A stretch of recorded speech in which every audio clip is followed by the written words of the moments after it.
60 દિવસનો મહિનાની વાર્તા અકબર બિરબલ।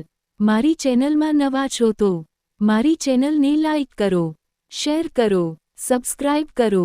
ધન્યવાદ। સમ્રાટ અકબરની અદાલતમાં સિકોફન્ટ્સની કોઈ અછત નહોતી। તેનો એકમાત્ર હેતુ અકબરને ખુશામત કરીને પ્રગતિ પ્રાપ્ત કરવાનો હતો, પરંતુ બિરબલ તેના માર્ગમાં સૌથી મોટો અવરોધ હતો, જેની સામે તેની દાળ ઓગળી શક્યો નહીં। તેથી તે હંમેશા બિરબલને અધોગતિ આપવા માટે ગુસ્સે રહેતો હતો। એક દિવસ કોર્ટ હતો। બિરબલ સહિતના તમામ દરબારીઓ કોર્ટમાં હાજર હતા। અચાનક અકબરે દરબારીઓની સામે એક દરખાસ્ત કરી, અમે વિચારી રહ્યા છીએ કે મહિનો 30 દિવસની જગ્યાએ 40 દિવસનો હોવો જોઈએ। તમે આ વિશે શું વિચારો છો? અવતરણ ચિહ્ન। તે સાંભળવાનું હતું કે ચીપલ્લોસ કોર્ટે હા મિશ્રિત કરવાનું શરૂ કર્યું।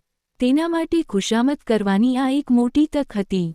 કેટલાક દરબારીઓએ કહ્યું, જહાનપનાહ, તમારો વિચાર ખૂબ સારો છે।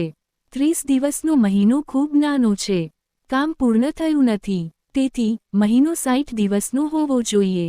અવતરણ ચિહ્ન। કંઈક કહેવાનું શરૂ કર્યું, જહાનપનાહ, 40 દિવસનો મહિનો કરવાનો હુકમ તરત જ મુક્ત થવો જોઈએ। તે સારો વિચાર હોઈ શકતો નથી। બિરબલ હજી પણ આખી વાત સાંભળીને શાંતિથી બેઠો હતો। તેમણે આ વિશે પોતાનો અભિપ્રાય વ્યક્ત કરવામાં કોઈ જીગીટીસા બતાવી નથી। બિરબલ સાયલન્ટને જોઈને અકબરે પૂછ્યું, બિરબલ, તમે આ વિશે શું કહો છો? શું તમારો અભિપ્રાય પણ અન્ય દરબારીઓની જેમ છે?